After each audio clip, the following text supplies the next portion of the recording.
시편 16편입니다.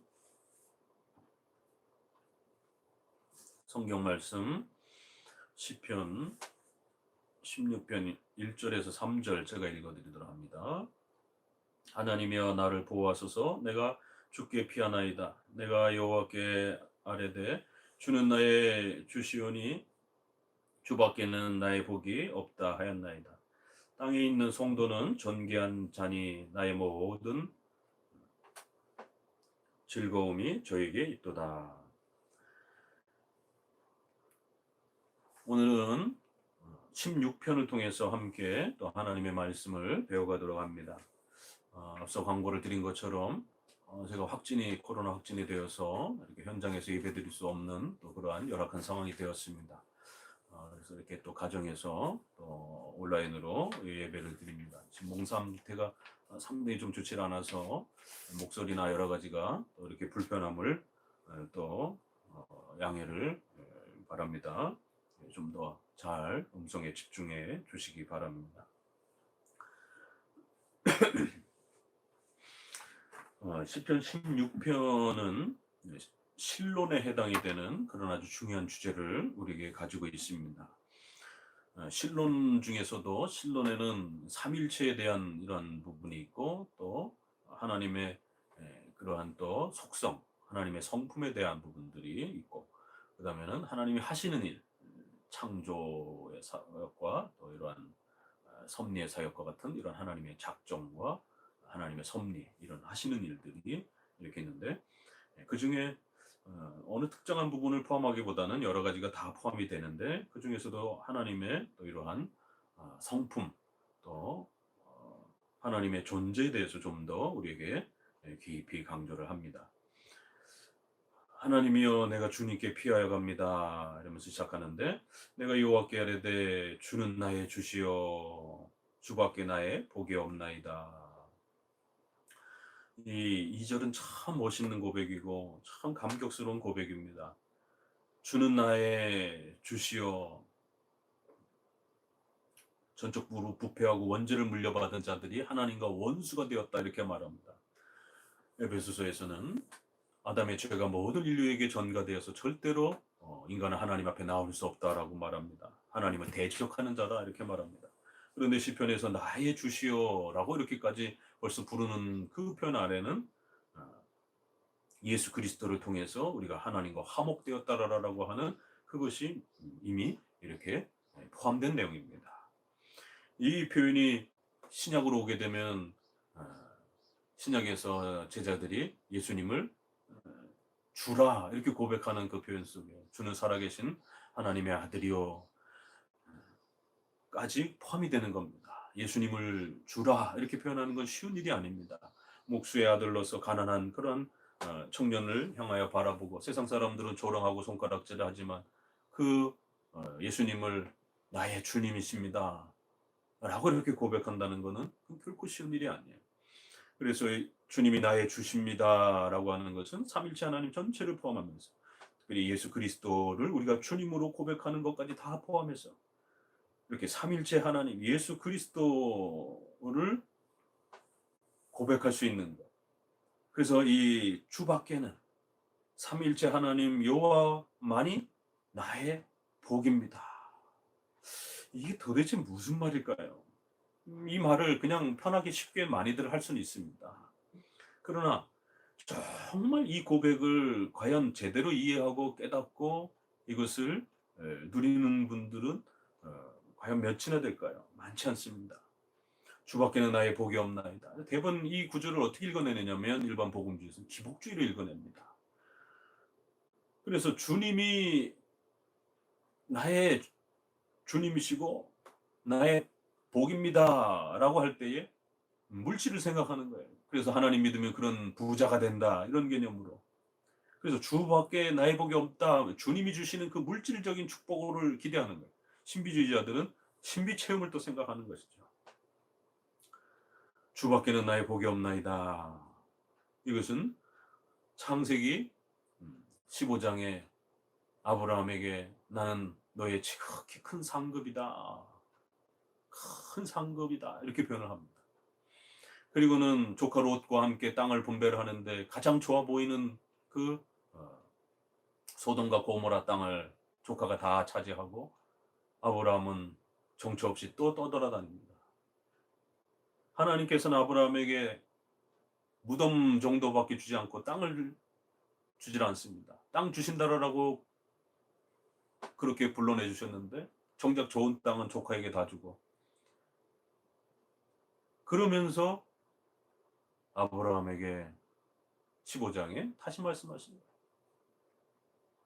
내가 하나님 여호와가 너의 지극히 큰 상급이다. 조카는 물질적인 땅의 번영함을 보고 그걸 선택했지만 하나님께서는 아브라함에게 주고자 했던 땅이라고 하는 것은 그런 물질적인 땅이 아니었던 것입니다. 그래서 정작 땅을 주지 않고 오랜 세월 동안 나그네처럼 떠도는 걸 보게 됩니다. 그리고는 하나님이 내가 너의 지극히 큰 상급이다라는 거예요. 하나님을 잘 이해하고 배우는 것, 하나님이 어떤 분이신지를 잘 이해하는 것, 삼위일체 하나님이, 또 그 하나님의 속성, 또 하나님의 작정과 섭리, 이런 부분들을 잘 이해하면서 하나님을 말씀을 통해서 잘 배워가고 깨닫고 이해해가는 것. 그래서 하나님을 풍성하게 깨닫고 배우며 그 하나님과 동행하는 이러한 복된 삶을 깨닫는 것. 이게 진짜 인간에게 복이라는 거예요. 이건 물질적인 복도 아니요, 신비체험적 복도 아니요, 국가적인 사회적인 이런 복도 아니요, 하나님 자신을 아는 거예요. 근데 많은 사람들은 하나님 자신에 대해서 별로 관심이 없습니다. 하나님이 주시는 의식주와 관련된 물질, 돈, 사회정의, 인권, 또 이상한 체험들, 전부 다 외적인 것이지 하나님 그 자신이 누구신지는 모르는 거예요. 그래서 시편은 주밖에는 나의 복이 없나이다. 그래서 하나님은 때로 우리 성도들에게 정말 하나님만 너에게 복이냐, 하나님만을 알고 깨닫는 것이 너의 인생에 있어서 가장 값진 것이냐, 이거를 하나님이 테스트하시고 확인해 가시면서 또 훈련해 가십니다. 많은 사람들은 내가 하나님을 전심으로 사랑하고 하나님만이 나의 복이다라고 이렇게 생각하면서 나는 살아왔다라고 생각하지만 그건 편안할 때만이에요. 이제 성도가 고난과 극심한 환난과 어려움 속에 처하게 되면 이 고백이 잘 안 나옵니다. 어찌 보면 지금 우리 형편에 딱 맞는, 형편에 맞는 말씀이기도 합니다. 방역도 잘 하고 나름대로 최선을 다해서 이렇게 여러 가지 질서들을 지켜왔는데도 또 예기치 못하게 또 이렇게 코로나의 질병을, 또 저도 그렇고 성도 몇 분이 또 이런 아픔을 겪고 있습니다. 지금 저희 노예분들도 상당히 걱정을 하셔요. 왜냐면 저희 노예에서 아직 목사님 중에 이 코로나에 확진된 분이 안 계십니다. 그러다 보니까 다들 놀래가지고 이렇게 또 근육통 때문에 또 이렇게 거동을 못 한다고 그러니까 이제 또 많이들 걱정을 하시고, 또 다른 이제 이렇게 저희 기관에 있는 어떤 분이 최근에 또 코로나에 걸렸다가, 젊은 분이 저랑 나이대가 비슷한데 또 이렇게 그냥 한 2주 만에 이렇게 돌아가셨어요. 그 우리 노예분들 안에도 이렇게 걸리신 분이 없는데 제가 처음으로 걸린 것이에요. 이제 우리가 이런 상황과 고난과 어려움을 겪게 되면 제일 먼저 떠오르는 생각이, 내가 무슨 죄를 많이 졌는가? 이런 생각이 드는 겁니다. 이 인과론, 모든 사물의 사건을 원인과 결과로 판단하려고 접근하는 거예요. 내가 잘하면 복을 받고 내가 못하면 벌을 받는다라고 하는 이런 인과응보식의 인과론이라고 그러는데, 원인과 결과로 내가 잘못했으니까 뭐가 그런 상황이 주어진 거예요. 또 내가 잘했으니까 이런 좋은 물질의 복도 받는 거예요. 모든 원인을 자신의 그러한 선행과 또 못한 것으로 그렇게 취급하려고 합니다. 그래서 우리가 섭리신앙이 얼마나 중요한지에 대해서 끊임없이 여러분에게 가르쳤던 거예요. 섭리신앙을 우리가 제대로 확립하지 못하면 이런 위기에 처하게 될 때, 이런 원인론, 인과론, 바로 욥기에게 다가와서 사탄이 했던 말이, 하나님, 욥이 하나님이 뭔가를 줬으니까 이렇게 섬기는 거지. 욥에게 주었던 그 복된 걸 다 뺏어 보세요. 그러면 욥은 하나님 안 섬길 겁니다. 뭔가 조건이 있으니까, 얻을 게 있으니까 욥이 이렇게 신앙을 유지하는 겁니다. 그래서 이제 욥기서가 시작이 되는 겁니다. 사탄이 찾아와서 원인과 조건으로 신앙을 이렇게 또 공격하는 거예요. 욥의 신앙은 원인과 조건 신앙이다. 그러자 하나님이 욥에게 절대 주권적인 은혜에 의한 신앙이라는 걸 가르치기 위해서 욥에게 엄청난 고난과 아픔들을 허락하면서 그를 인도해 가시는 겁니다. 사탄은 그를 파괴하려고 다가왔지만 하나님께서는 그 아픔과 고난의 시간을 통해서 욥으로 하여금 하나님만이 유일한 자신의 복이라고 하는 것을 깨닫도록 그걸 배워가도록 하신 거죠. 그래서 욥이 맨 마지막 이제 고백 속에서 내가 귀로만 들었는데 여태까지 이 고난을 겪고 나니 하나님을 눈으로 배우는 것처럼 그렇게 하나님을 더 명확하게 이해하고 깨닫게 되었고 배우게 되었다. 전지전능하시고 무소부재하신 위대하신 하나님 여호와여, 이렇게 고백을 합니다. 하나님밖에 우리에게 복이 없다라고 하는 사실을 여기 그렇게 하나님 앞에서 배워가신 거죠. 절대로 우리 섭리신앙에서는 앞서 가르친 것처럼 어떤 어려움과 고난이 찾아오게 되면 거기는 여러 가지 이유가 있고 특별히 보전, 협력, 통치라고 하는 이런 세 가지 방식으로 주어진다라는 거예요. 창조적 질서, 일반은총적 질서를 잘 지키고 또 하나님의 말씀을 따라서 최선을 다해서 또 이렇게 말씀의 규범을 지켜가고 마지막 세 번째가 통치, 우연히 어떤 일이 다가오게 되면 두 가지 방식으로 체크하셔야 된다 그랬죠. 평상시 어떤 목회자로부터 꾸중을 받고 막 이렇게 책망을 받고 그렇게 살면 안 된다라고 하다가 일이 주어지게 되면 어떤 고난이 찾아오게 되면 어떤 자신의 죄의 어떤 문제가 있을 수 있는 거예요. 그래서 돌이켜 보셔야 되는 겁니다. 그러나 그렇게 크게 책망받지 않고 교회적 건징의 질서를 통해서도 책망받지 않는데 어떤 어려움이 찾아왔어요. 그건 성화의 목적으로 찾아오는 겁니다. 그래서 고난이 찾아왔을 때도 두 가지 이렇게 성격이 있다는 거예요. 그래서 특별히 죄의 문제 때문에 찾아온 게 아니라면 잘 버티고 견뎌내시면 되는 거죠. 어떤 죄의 부분들이 이렇게 목회자에게 책망받던 것, 책망받는 중에 이렇게 그런 어떤 고난과 질병이 찾아오게 되면 속히 회개하고 돌이키면 되는 것입니다. 이렇게 섭리신앙을 배워야만이 좌절하지 않게 돼요. 만약에 이 섭리신앙을 모르게 되면 저희 노예에서도 한 번도 안 걸렸는데 또 가장 개혁신앙을 최고로 잘 가르친다라고 하는 신목사님이 그러면 죄를 많이 져가지고 다른 복음주의 목사님들조차도 지금 걸린 분이 없는데 개혁주의 장로교 하는 목사님이 털컥 걸려버렸어요. 이게 이제 신앙관이 제대로 확립이 안 돼 있으면 별의별 생각이 다 듭니다. 이런 때는. 그래서 제가 예전에도 설교에도 몇 번 말씀드린 것처럼 두 번에 걸쳐서 20대, 30대 죽을 뻔했던 그 사경을 헤매던 그런 경험들이 인간이 얼마나 연약한 자인지 목숨이 위태로우면서 이렇게 사경을 헤매고 어려움에 처하게 되면 별의별 생각이 다 듭니다. 그래서 성경적, 섭리적 신앙으로 이 교리를 확고하게 다져놓지 아니하면 결국 자포자기하게 되고 남하고 자기를 비교하면서 결국 죄책감에 빠져들게 되고 또 코로나 제일 먼저 걸린 분들은 또 더 엄청난 미안함과 죄책감에 시달리게 되고 그래서 또 다른 성도들도 또 그런 눈치로 또 보게 되고 나는 안 걸렸으니까 나는 더 하나님 앞에 공로적으로 잘했으니까 안 걸리고 이렇게 원인론적으로 접근하면 안 된다는 것이에요.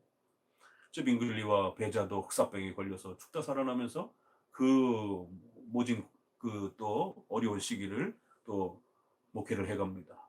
지금은 누구나 다 걸릴 수 있는 그런 상황들이에요. 그래서 먼저 누가 걸렸다고 해도 절대로 이렇게 비난하거나 죄책감에 또 본인도 이렇게 있어서도 안 되고 또 저 같아도 이렇게 노예 목사님들 한 번도 안 걸렸는데 저만 이렇게 털컥 걸려가지고 그러면 제가 마치 복음주의 목사님보다도 더 그러면은 잘못된 목회자여서 죄를 많이 져가지고 이렇게 제가 제일 먼저 걸린 겁니까? 이렇게 해석하면 큰일 나는 거예요. 욥기서에 욥의 친구들이 그런 식으로 와서 헐뜯는 겁니다. 네가 죄가 많으니까 그래서 다른 사람들보다 네가 지금 이런 고통을 겪는 거야. 엘리바스와 이런 세 친구가 와서 하는 얘기를 가만히 들여다보면 전부 다 그들의 변증과 말 속에는 죄 때문이야. 이게 공통된 말입니다. 그래서 네 죄 때문에 이런 일이 벌어진 거야. 그러니까 그 죄가 뭔지 빨리 찾아야 돼. 네가 젊어서 무슨 죄를 저질렀는지, 네 종들에게, 네 주변 사람들에게 어떤 죄를 저질렀는지 빨리 찾아서 회개해야 돼.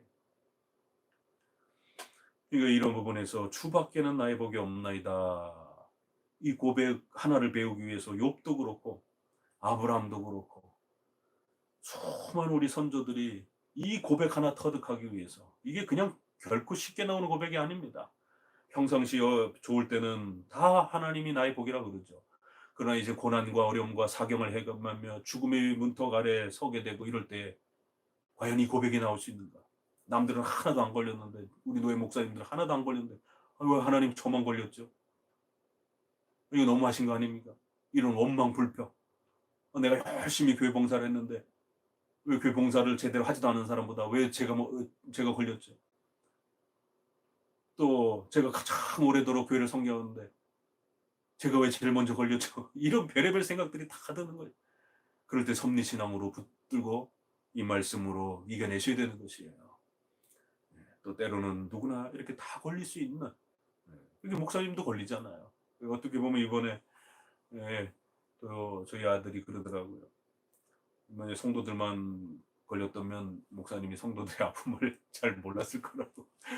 그래서 목사님이 친히 아파봐야 성도들이 얼마나 고통스럽고 아픈지 하나님이 그렇게 또 목회적인 또 훈련 아니겠냐고. 그래서 아이고 아들이 많이 컸다 그래서 제가 그래서 이렇게 목사님도 걸리는 거예요.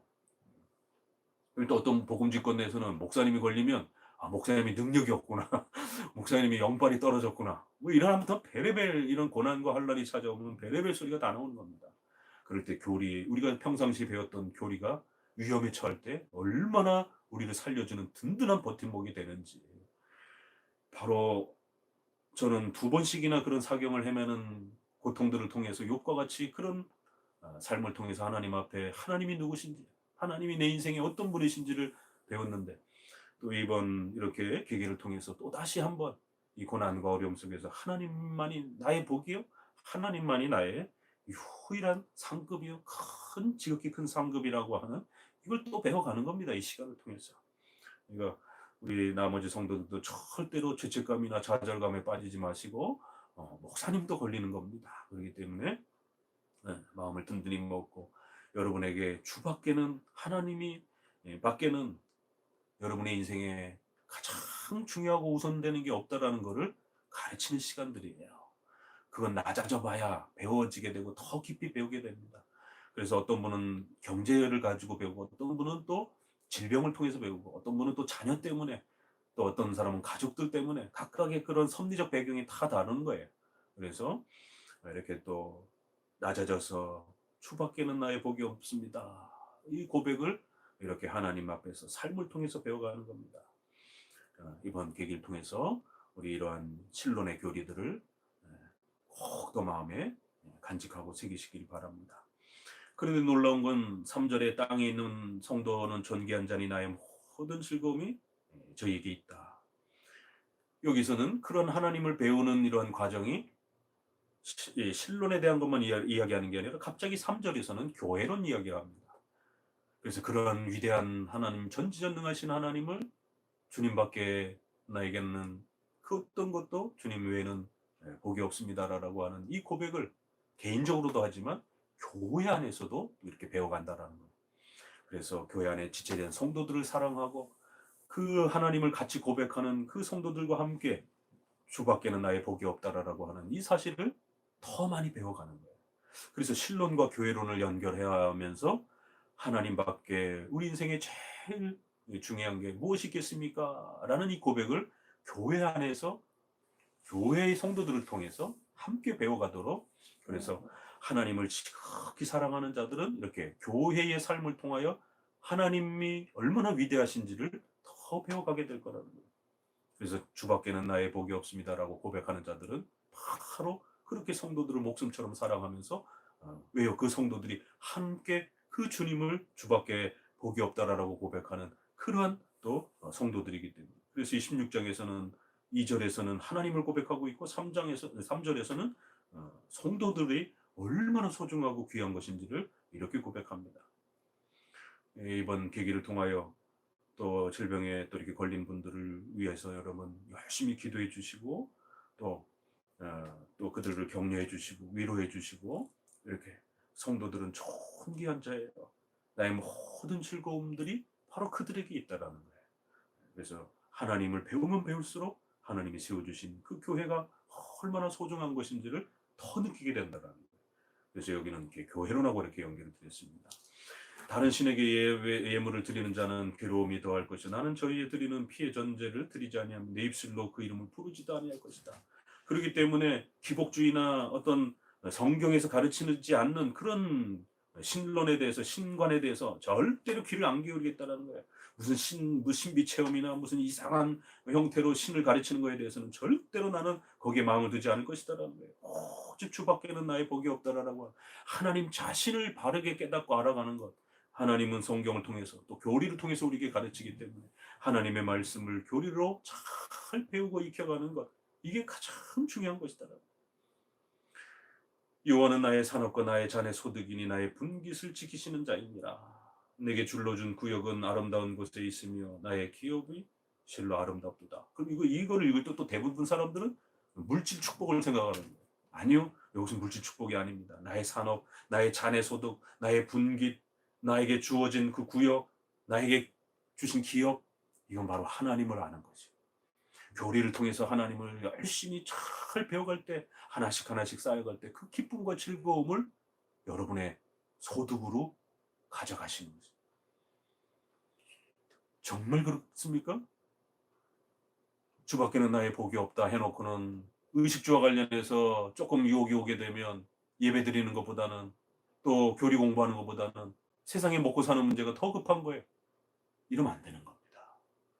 정말 우리 삶의 우선순위 주밖에는 나의 복이 없다라고 하는 이 고백은 바로 이렇게 교리적으로 하나님의 말씀을 철저히 배워가고 그 배워가는 기쁨이 세상의 물질의 어마어마한 복을 누리는 것보다 하나님을 더 많이 알아가는 게 비교적으로 했을 때 여러분에게 정말 그것이 값지다라고 느껴지냐라는 거예요.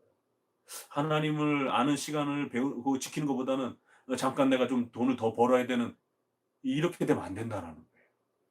그래서 하나님을 나의 분깃, 나의 잔의 소득, 나의 기업으로 비록 내가 돈을 벌 수 있는 기회가 잠깐 줄어든다 할지라도 예배에 참석하고 설교를 듣고 교리를 통하여 하나님의 말씀을 배우는 이 시간들을 통하여 하나님이 이런 분이시구나. 이렇게 하나님을 하나하나씩 더 알아가는 그 내용을 더 기뻐하고 그거를 여러분의 산업이요 기업으로 그렇게 가져가는 겁니다. 돈보다도 교리입니다.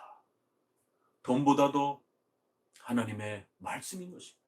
건강보다도 하나님의 말씀을 통해서 하나님이 어떤 분인지를 알아가는 게 중요한 거예요.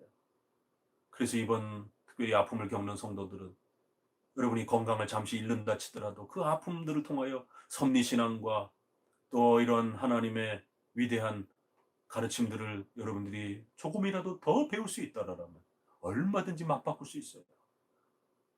얼마든지 맞바꿔도 더 값진 것이 바로 성경을 통해서 가르치는 하나님을 알아가는 겁니다. 나를 훈계하신 여호와를 송축할지어다 밤마다 내 심장이 나를 교훈하는도다.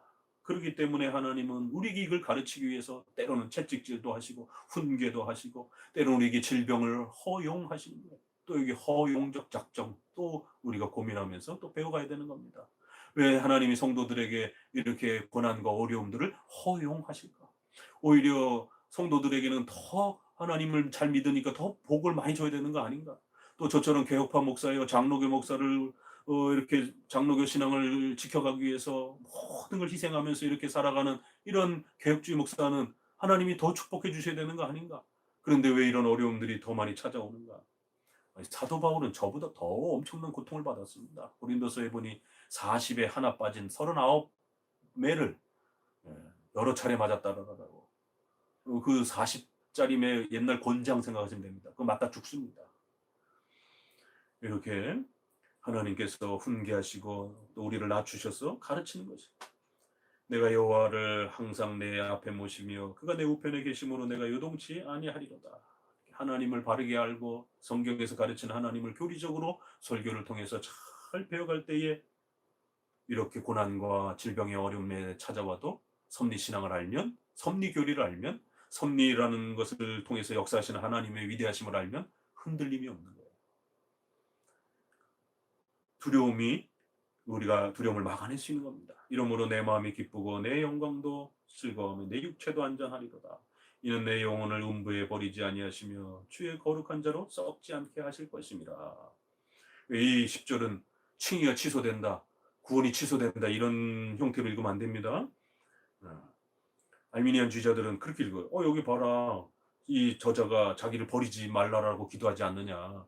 그러나 여기에서 말하는 스월은 지옥이 아니라 성도들이 무덤, 이게 죽는 것, 이게 무덤, 스월, 그래서 이거 번역을 그냥 스월이라고 그냥 한 거예요. 어떻게 번역하기가 마땅치 않아서 그냥 구약의 음대로 그냥 그대로 번역을 해준 겁니다. 그래서 무덤, 또 이렇게 성도들이 이렇게 고통당하는 것, 또 성도들이 또 이렇게 육체가 땅에 썩는 것, 이런 부분들을 다양하게 이렇게 표현합니다. 그래서 여기서는 성도가 하나님 나를 무덤에 내어 버리지 마옵소서, 이런 표현인 거예요. 그래서 내가 하나님 죽지 않게 해주옵소서, 이런 고백 정도입니다. 그래서 하나님 살아있는 동안 더 열심히 하나님을 섬기고 싶습니다. 내 영혼이, 내 육체가 하나님 죽음에 처하지 않도록 나의 생명을 지켜주옵소서, 이런 고백 정도입니다. 주께서 성령의 길로 내게 보이시리니 주의 앞에는 기쁨이 충만하고 주의 우편에는 영원한 즐거움이 있나이다. 그래서 이렇게 하나님만이 우리 유일한 복이라고 이렇게 고백하고 바로 그거를 배워가게 될 때 그게 생명의 길이라는 거예요.